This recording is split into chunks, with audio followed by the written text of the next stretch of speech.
Hi, this is Tamsen Granger. This is Dan Abuhoff. With Tamsen and Dan read the paper on Sunday, September 30th. Beautiful day in 2018. Yes, sorry. 2018. Beautiful day. It is a beautiful day. We had a nice bike ride. Okay, you had a dip in the pool. I'm sort of a man's man that I can get into the water when it's 65 degrees, but that's me. 65 below. Yes, it was chilly. Yeah, chilly. But I managed. But in any event, beautiful full weekend. We'll take it. So, we went to the movies last night, right? Yes, right. We did. Yes, we did. And we enjoyed it. We saw, depending on which site you look at, a movie called Tea with Dames or Nothing Like a Dame. It has two titles. So, apparently when it was released in the UK, it was Nothing Like a Dame. Yeah. Which caused some excitement when we were trying to buy tickets online. We thought we had the wrong movie. But in any event, we did get there. And once again, youngest people in the theater. Youngest by a lot. Put that aside. What is the movie about?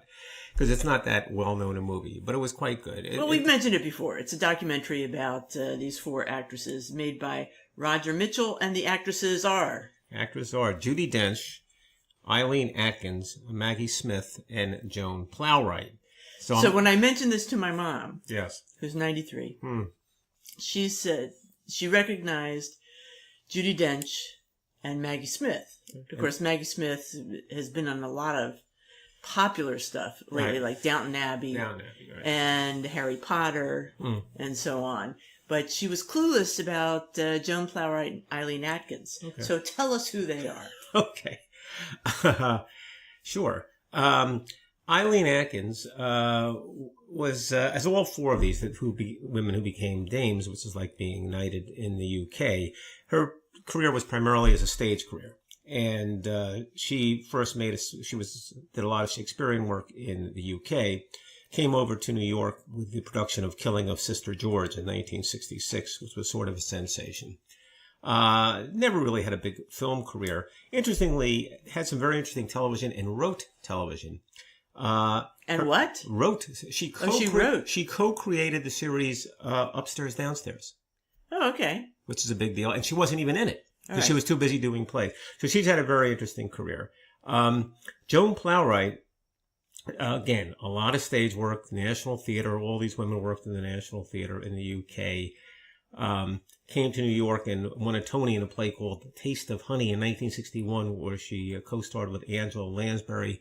Her biggest film here was Enchanted April in 19... Oh, really? That's not that long ago. Really. 1999. Yeah, that's not that long ago. Right. But Joan Plowright also famous for being married to Laurence Olivier. And I should say, I didn't realize it. She was married to Laurence Olivier for 30 years. Quite a long time. Even though she wasn't his first wife. Right. And married for 30 years and had a child named Tamsen, as we all know. And it was interesting. It's an interesting movie. It's a somewhat unguarded, I think fairly said, conversation between these four formidable actresses. They're all very well spoken. They have some interesting things to say about their experiences and the theater and their approach to theater. And there's a lot of what you might call gossip. And there's a little pushing back and forth. Wouldn't call them rivals, but they compete for some of the same roles, and they were contemporaries. And there's a surprising amount of talk about Laurence Olivier, because you would have thought they'd have enough to talk about just talking about themselves. But apparently he was such a big figure, which is not a big surprise. And he was the director of the National Theatre sometime, where they all seemed to work for some period. And of course, Joan Plowright was married to him. And the conversation takes place at their house. At the Joan Plowright. At the Olivier house.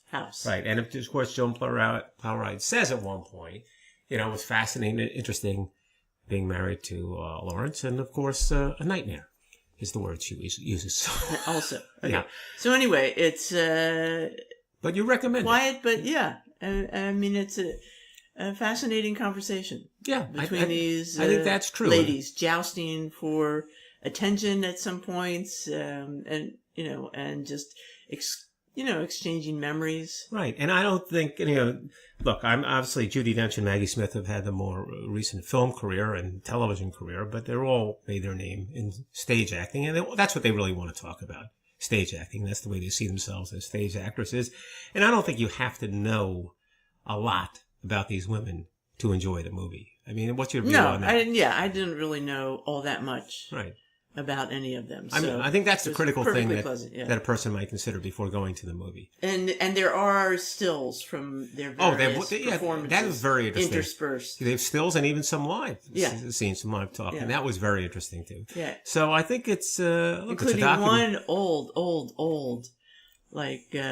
film of Judi Dench and her family. Yeah. Putting on some show crazy production in the ruins of a Gothic cathedral. Yes, she must have had some upbringing. No,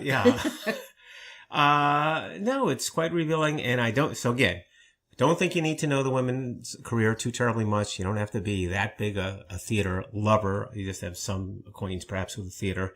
There are just 4 very interesting women. It's an interesting conversation, and it is called, depending on where you go, Tea with Dames. Or Nothing Like a Dame. Right? I think it's pretty much Tea with Dames. Okay, we'll go with that. In the U.S.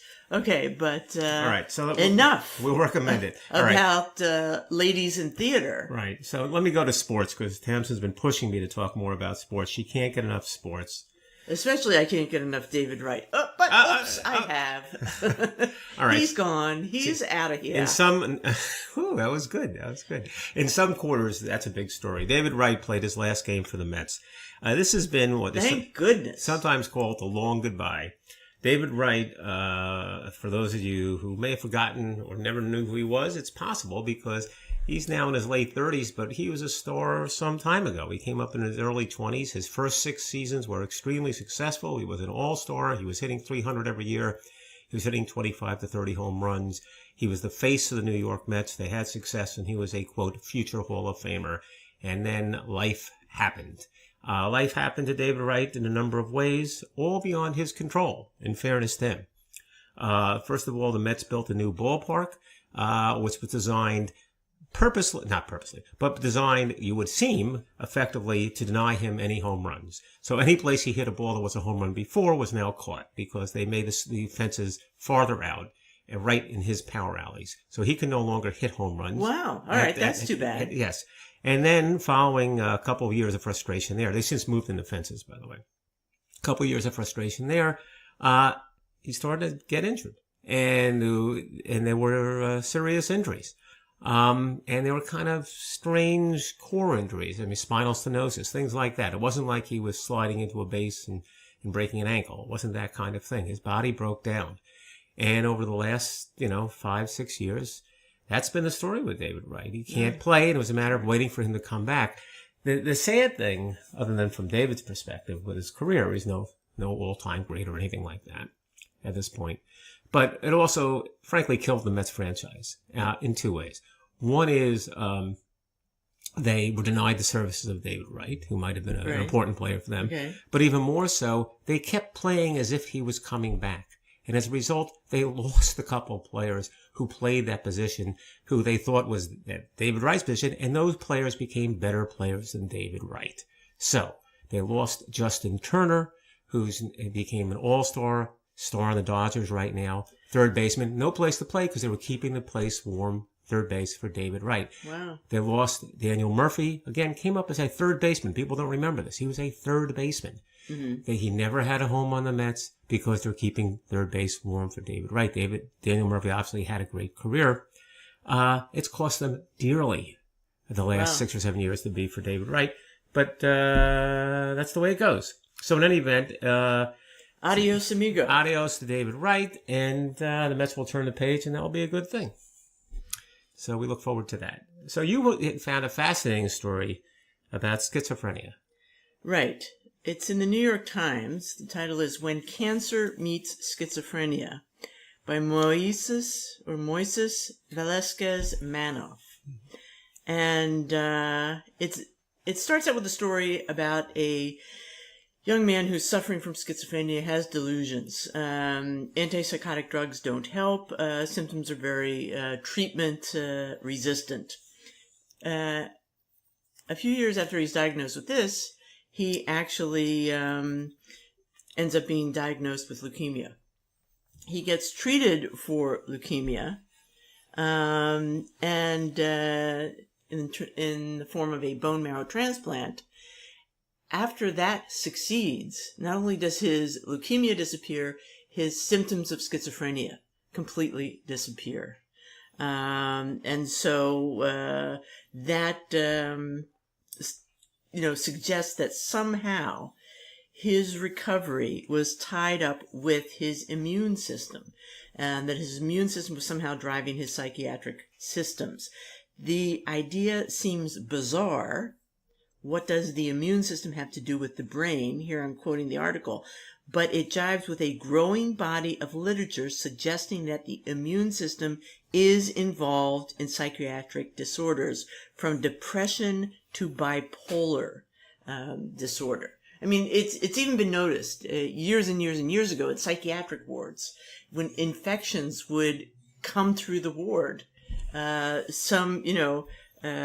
Formerly even catatonic patients seem to recover to some extent. Well, I mean, this is fascinating for a couple of reasons. One is the notion that there's, and you're seeing increasing evidence of this connection between what we consider physical biological functions on the one hand and psychiatric neurological functions on the other hand.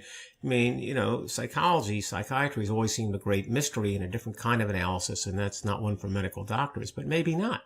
And maybe that there is some kind of connection between more garden variety physical maladies. The other thing is the word they use at one point in this is that the point of the immunological system here, and one of the reasons that it is promised is that they say that severe changes in the immunological system are almost like restarting a computer.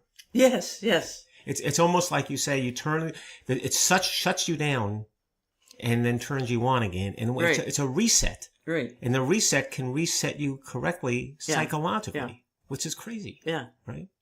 So anyway, the rest of the article it quotes various studies or observations that have been going on, for over a century, including one study where an Austrian physician deliberately injected patients with malaria. That's crazy. Now, many of those patients actually died, but others recovered from both the malaria and the psychiatric disorders. He got a Nobel Prize for that work. Right. And there has also been some work with noticing that an old antibiotic usually used for acne, minocycline, had a surprising effect on patients with schizophrenia, almost curing them entirely, perhaps because these things tamp down the inflammation of the brain, and that in addition to tamping down other inflammations. Right. So this is all pretty exciting and interesting, and it's and that's exactly how Mr. Velasquez-Manoff sums it up. That this is a really exciting time to be involved with these topics. So we are anxious for more developments on that front. Okay. And you had an article about hobbies. Yes. Now, this was from the opinion section of the Times. But it's Tim Wu. By Tim Wu. Okay. Your buddy Tim Wu. Well, my buddy. I've spoken to Tim Wu. Tim Wu's an economist. You have spoken to Tim Wu. Oh, there you go. But the context is not important. The point is he's an economist. He's actually an economist who has something to say about antitrust issues. It says here he's a law professor at Columbia. Yeah. Right. Okay.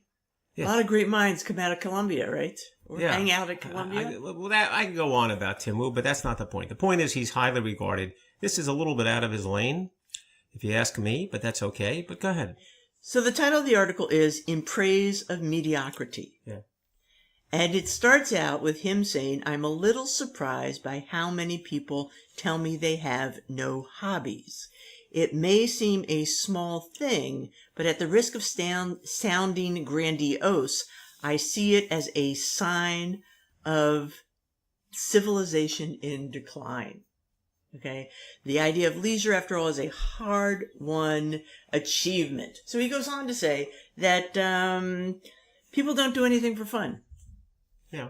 Okay, if they take up perhaps the reason people don't have hobbies is because people in this day and age seem to feel if they have a hobby, they have to excel at it. Okay. Or at least they have to get better at it. You can't just be a jogger. You have to be training for the next marathon. Right. And I think that's sort of true. Yeah. You know, I have known people in our town who start jogging, then they're training for marathons, and then, you know, that's overwhelming, so they stop. Then they can't walk. Right. Right. Yeah, there is that. You know, or if you're an artist, you know, you're trying to be the best at that, etc. Nobody, lost here, he says, is the gentle pursuit of modest competence, of doing something because you enjoy it, not because you're good at it. The population of our country now seems divided between semi-pro hobbyists, some as devoted as Olympic athletes, and those who retreat into the passive, screeny leisure that is the signature of our technological moment. That's an interesting idea, but I like the way he put it in terms of the two halves of that sentence, the second half, which is that doing something because you enjoy it, and that is an end in it of itself. Whether it's archery and you're improving, whether it's singing and you're improving, whatever it is, you're doing it because you enjoy it, not because you're making progress. And that may be missing for some people. Well, but it's not about not making progress. Yeah. He does say that when you're not good at something and, you know, you set your sights on improving, it's that period of improving, of getting to a next level, which is exciting. That is exciting. But you don't have to become the greatest, right? You don't have to be the best one in town or, etc. To really get a sense of pleasure and satisfaction. I think that's really true. Yeah. I mean, almost everything I do, I'm not very good at. Oh, no, that's not true. It is very, very true. Yeah. I especially love to ride the bike. Yeah. I ride it a lot. I am terrible. No, you're not terrible. I am terrible, and you know it. But it's not. But that's not what it's about. It's totally not what it's about. But I many, many times have been involved with people, you know, whether it's going to jazzercise or, you know, just learning to cook. People often give up because they can't be superb. And that's not what it is. That's not where the fun is, the satisfaction is. And we're really limiting people by demanding this kind of, you know, Instagrammable life. Right. Well, that's what it is. You know, even apart from whether you're striving to be the best, the notion that you feel compelled to get to a level that it reflects well on you in the eyes of other people is at a more basic level is where people are missing the boat. I mean, if you enjoy doing it, and I agree with you, you might even enjoy doing it more if you see yourself progressing. That's all fine. And to me, that's it. And the notion that other people may rate you this way or that way, who cares? And the worst thing is if you sideline yourself because you're not making that kind of progress. So, look, I'm with, I am reminded Tim Wu became well known because he was an advocate of net neutrality. So he was on the Colbert Show for that reason, if people want to know who he is. But in any event, I thought that was interesting. Okay, so speaking of hobbyists, and hobbies that don't mean much except unless you enjoy them, it is playing Madden NFL that I think falls into the category. Back to the screen. Screen. Okay. That you're right about that. That's a bad start. In any event, people do play Madden NFL. But there was an interesting article in the journal, not so much about people play Madden NFL, but the people who were portrayed in Madden NFL, namely the NFL players. And it turns out, and when you think about it, it's no surprise, it's important to them how they seem in Madden NFL. They grew up, a lot of these players, as kids playing Madden NFL. Part of their dream, was becoming a pro football player and being a character, having an avatar in Madden NFL. And when the time comes, sometimes they're disappointed in the way they're represented. So they write, how shall we say, enthusiastic, maybe even angry communications to the people who run Madden NFL and say, what's up with this? I mean, there's a fellow named Tony Jefferson said that, he's not a fast enough player in Madden NFL. He would have a higher speed score. So they all have stats. Stats for certain things, right? And who knows what those are based on, but apparently some players feel they're not accurate. Well, right, and they're based on things. There's a guy who was released from the Giants last year, Orleans Darkwa, who spent his time writing every week to Madden NFL saying, I'm trying looking for a job here. And he's writing them and saying, I don't think you're really showing me as the kind of player I am on Madden NFL. They have Kerry Rhodes of safety. This almost became kind of a joke. He said he didn't have high enough throwing score on Madden NFL. They do rate everything, including throwing, and his score was the same as a center's guy named Nick Mangold. But the truth of it, neither of those positions do any throwing, so it was all kind of a joke. But he mounted a big campaign about that. Is there any reason to think that people who actually would be involved in hiring them would actually care about? No. It's totally they and their friends. But it's got to be it's got to be totally weird to see yourself portrayed as a character. Right. Oh, it is. And it, something gets very personal because it's also how they look. Tyrone Crawford, defensive end for Dallas, writes to them and says, "Who on your staff felt it okay to make my body look like Humpty Dumpty?" And then there was a guy named Chris Covington, defensive end for Texas, who says, "I looked like a thumb, a bald, sweaty, glistening thumb." Instead of what his face looks like, he said, "Look, I don't have any beef with my so-called player ratings, but I feel like I'm above average in looks."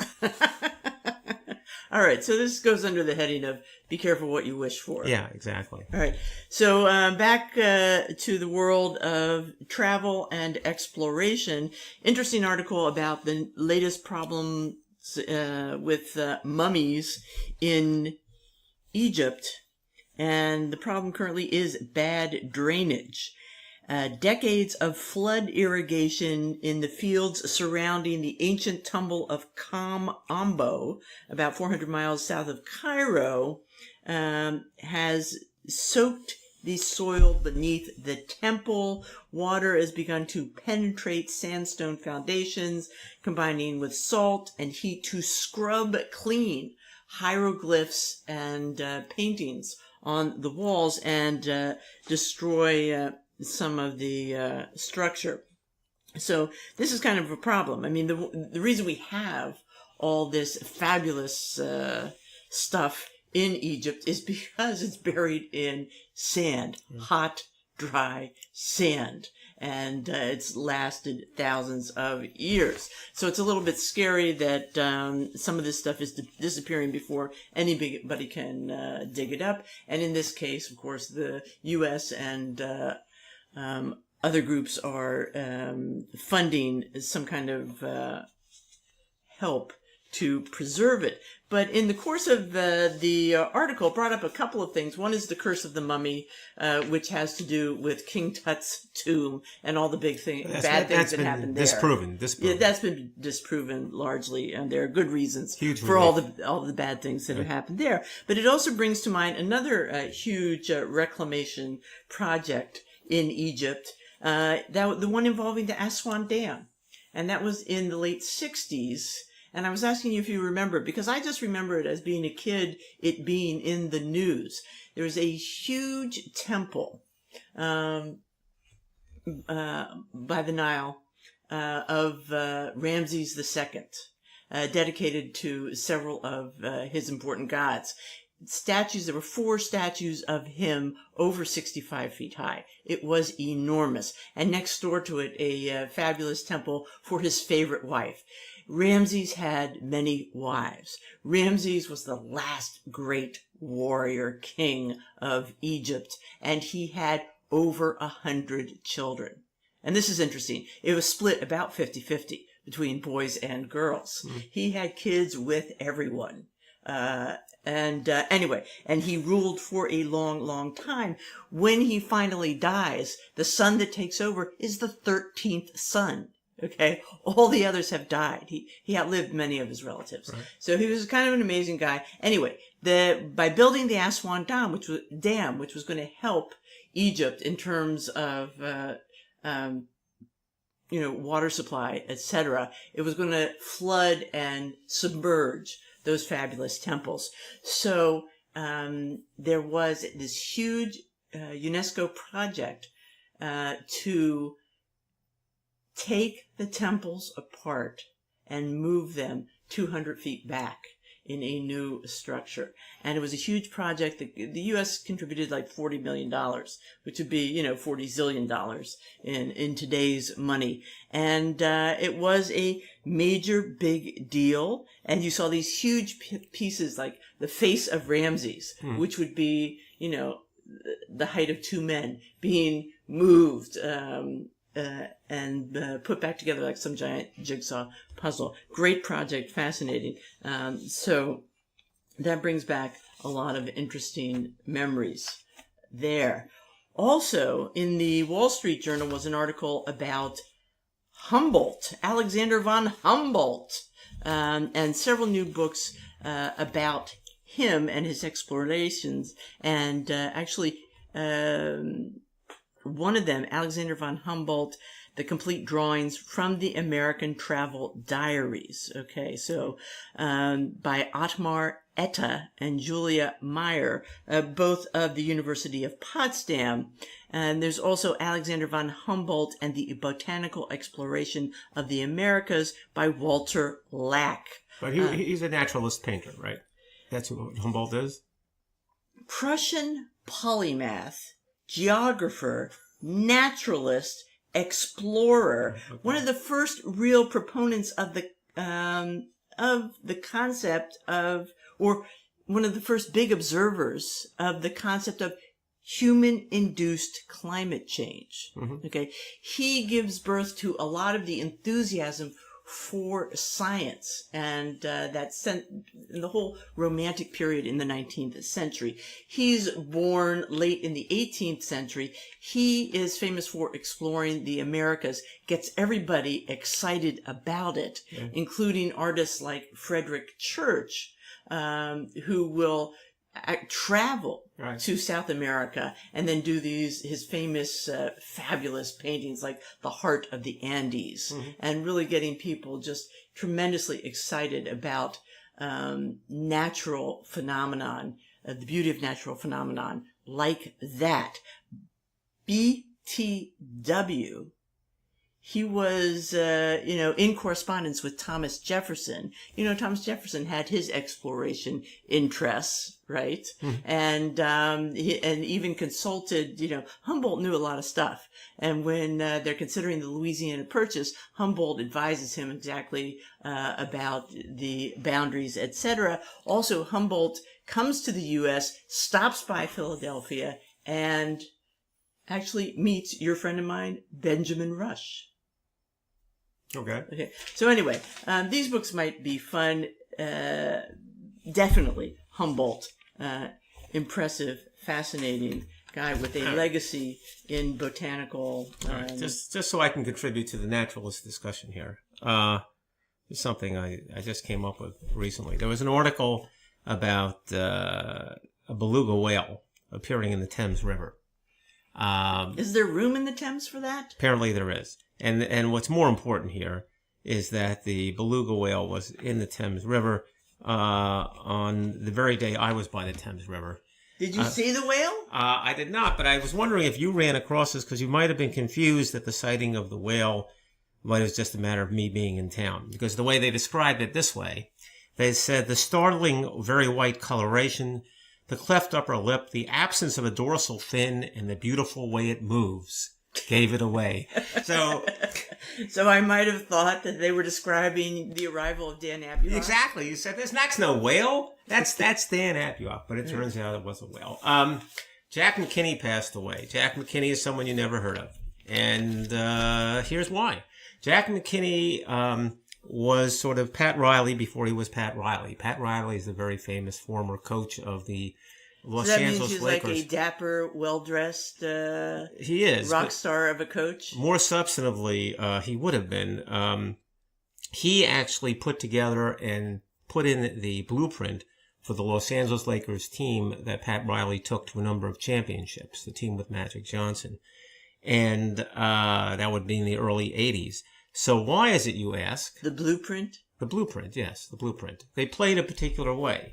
They played it differently than other people. They used the speed and quickness of the guard play along with Kareem Abdul-Jabbar, in a more wide-open game that was normally played in those days. It was a different style. Is this what we call Showtime? There you go. There you go. As our podcast is sometimes referred to as Showtime. Am I not getting any applause here for knowing who Pat Riley is? A lot of people. There's a lot of... You're getting a silent standing ovation. The point is that this is the man who invented Showtime.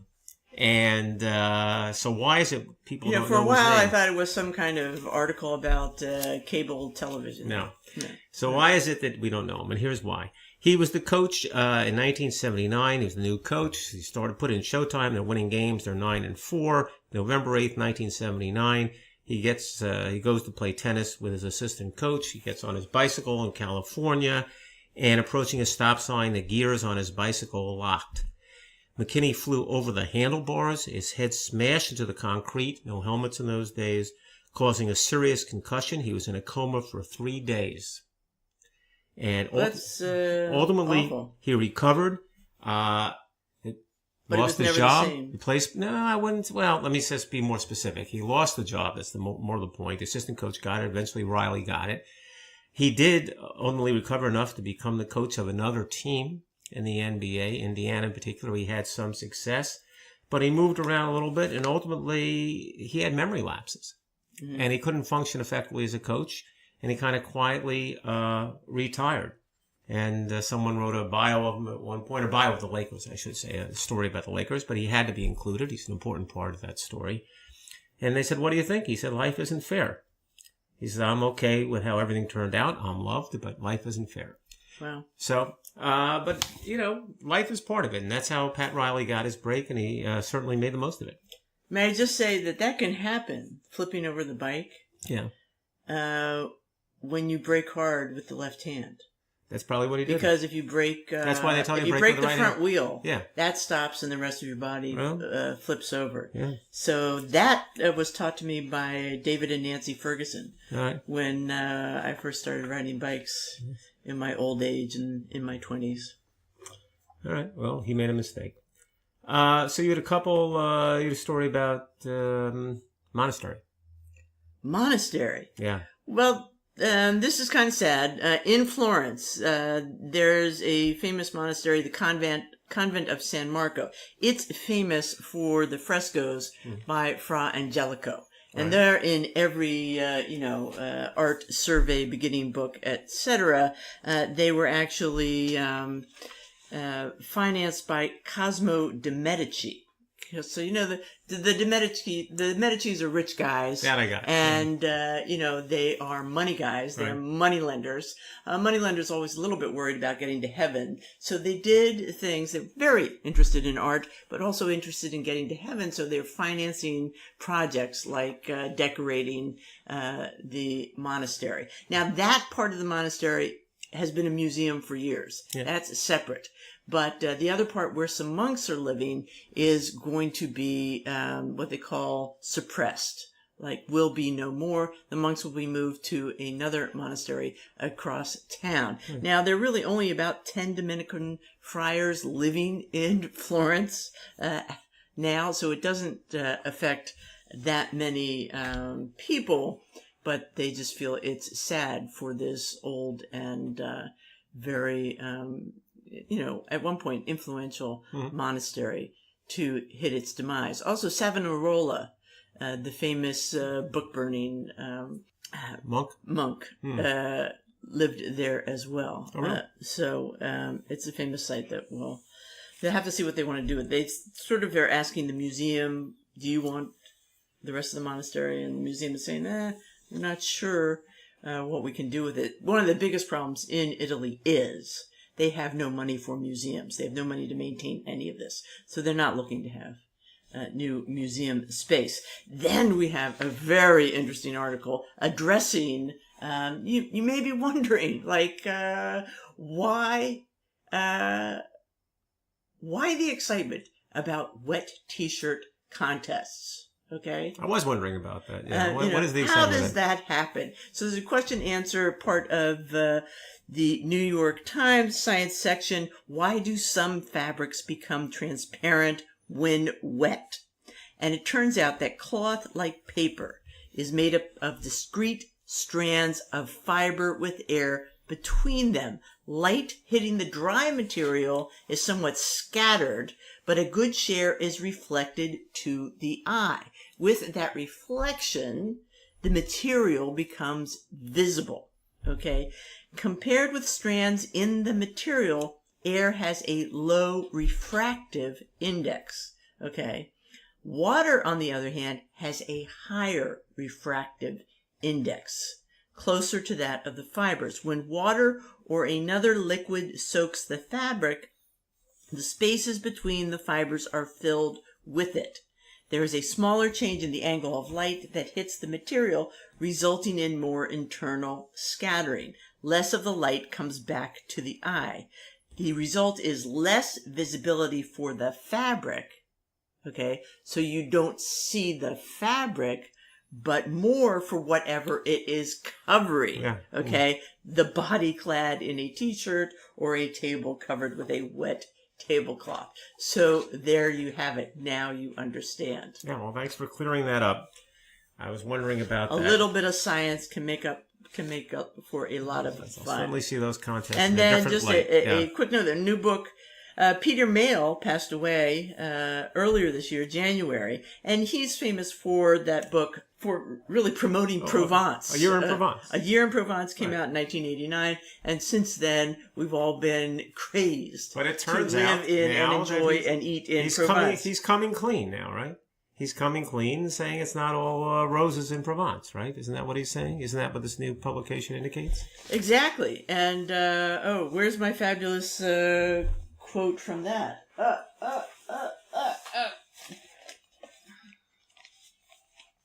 Okay, so he tells about the book is called My 25 Years in Living in Provence. My 25 Years in Provence, and it tells the good and the bad, and tells some stories on himself living there.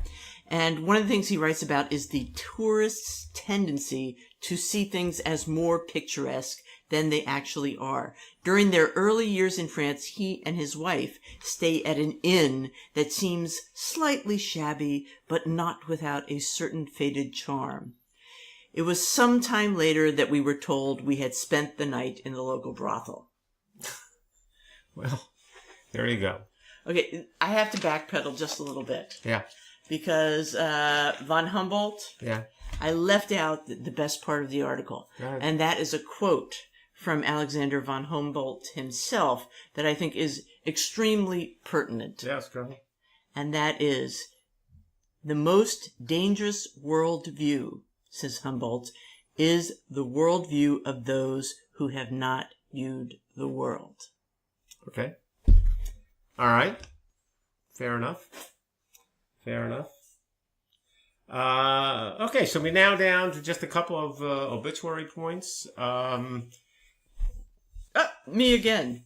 Yeah, although, now that you mention it, in terms of stepping back, I'm realizing... There's another play by Maggie Smith you want to talk about? No. When you think about it, the two things I was talking about in sports are both about things that didn't work out. David Wright's career didn't work out. Jack McKinney's career didn't work out. And it just, why is that significant? I guess because that's why it makes such a big deal when someone's career does work out. It's so hard to succeed over a long period of time. The superstars, even in the coaching ranks, but certainly in the player ranks, they're few and far between. There's so many ways for people's career to go awry.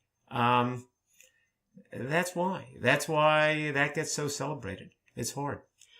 It's hard, but I think you also have to strive to find meaning. Yeah. In what doesn't work out. Yeah, sure. Well, because that's not going to happen for everybody. Yeah, and it doesn't happen for most. But here's a person whom it did happen for. So go ahead. This is kind of an odd story. The New York Times has made a point of, it's back to the overlooked in obituaries. And since 1851, obituaries in the New York Times have been dominated by white men. So they've been kind of sniffing around, looking for other people, especially including women, that were overlooked. It turns out a fair number of women have passed away over the last 100 years. Who did interesting they seem to go on forever, things. But they've died. Yeah, go ahead. Right. Let's face it, Dan. What? There's a lot of interesting women out there. Always have been. I found this story. I think it's a good story. I found the story. All right, go Are ahead. you kidding me? This is about Melitta Benz, who invented the coffee filter. So she was a German housewife who fantasized apparently about better ways to brew coffee, and she at one point just tears a piece of blotter paper out of her son's notebook or something. As one does. Stuffs it in a pot with some holes in it. Exactly. You know, and put says, some coffee finally, in. a decent cup of coffee. And Shazam. Shazam, right. She has invented the Melitta coffee knows what filter. possessed Easy this to clean woman? up. Great cup of coffee, easy to clean up. What did the kid say when he had to put in his homework that day? They said, what's the story? He said, my mom just ripped it apart. And she needed a cup of coffee. And then when he complained, she said, don't worry, honey, we're going to be zillionaires. And she was right. You know, so a couple interesting aspects of her as a business person, actually. She founds this company. They are in daily operations until I guess they stepped down she and her husband stepped down in the 30s. She was actually credited with a number of work-life improvements for employees, including a 5-day week, up to 3 weeks vacation, and a Christmas bonus. Okay, so she seems to have been a good boss. Yeah. On the downside, the company did actually get involved with cooperating with the Nazi regime. Yeah, that's sort of the downside, yes. And then they will later institute a program aimed to compensate the victims. Yeah. But, I use Melitta filters every day. Well, I'm a big fan of the pour over. She's right. It's easier to clean up. I think it's environmentally okay. The funny thing is, to me, I'm reading the story and I'm saying, I don't know, this woman's an inventor. Her name is Benz. I don't get it. This coffee filters, very exciting. Then I say, what are they excited about? And I look at her name again and it's Melitta Benz. Melitta Benz. Oh my God. It's the inventor of the Melitta. All right. So the last obituary we have and the last thing we have is a very odd story, but it's a compelling story. It's an obituary for a woman named Freddie Overstegen. And her story is, and we're going back to Nazi Germany here, in 1940, Germany had invaded the Netherlands. So we're not going to Germany, really. No, we're going to the Nazis, but we're going to the Netherlands. Right, and there we are in the Netherlands, and Freddie is there with, and she's at the age of 14, and she has a sister who's named Truus, and they have a friend named Hannie Schaft, and the three of them are approached by the Dutch resistance in terms of helping the Dutch resistance in terms of covertly fighting the German invasion, and they say, sure, we're for that. And it turns out that what's involved in that is killing Germans, is killing Nazi soldiers and collaborators. So not just passing out pamphlets. No. They become a female underground squad. How did they do this? They staged drive-by shootings from their bicycles. You almost have to laugh. They seductively lured... How is there no movie of this? They seductively lured German soldiers from bars to nearby woods where they would execute them. She did this for the first time when she was 14 years old. And it borders on almost comical from their bicycles, but it's no joke. One of them was captured, this woman, Ms. Schaft, who was the oldest of the three of them. In 1945, she was captured, tortured, and executed by the Nazis in 1945. But somehow Truus and Freddie, the two sisters, were never caught. And they told their mother about these activities. And the mother said, there's only one rule. I'm for it, but always stay human, which comes into play because, you have to have a code, apparently. They drew the line somewhere. She did. I mean, look, they were killing Nazi soldiers. I think it was easy for them to justify that. They were killing collaborators. They were killing their neighbors, who were identified as Nazi collaborators. And she was asked about that and said, look, they're Nazi collaborators. That's the way we do it. That's the way we see it. And then at a certain point, they were asked to get involved in a fairly elaborate plot to kidnap the children of the senior Nazi officer in the Netherlands. And they refused because the children could have been killed. And Schaft said, we're no Hitlerites. Resistance fighters don't murder children. So, it's fascinating and bizarre that they got involved in this. It's interesting that they were able to push themselves through to do it. But even in those circumstances, you draw the line somewhere. That's where they drew the line, and that's what enabled them to do it. So in any event, Freddie Oversteegen passed away at the age of 92. That's a fascinating story. You're right. There should be a movie. And they better hurry up because one of the 4 women we saw in the movie is not going to be available to play that part, unless they get that going. All right. On that note. And thanks. All right. We would stay longer, but we've got to go watch the Giant game. Exactly.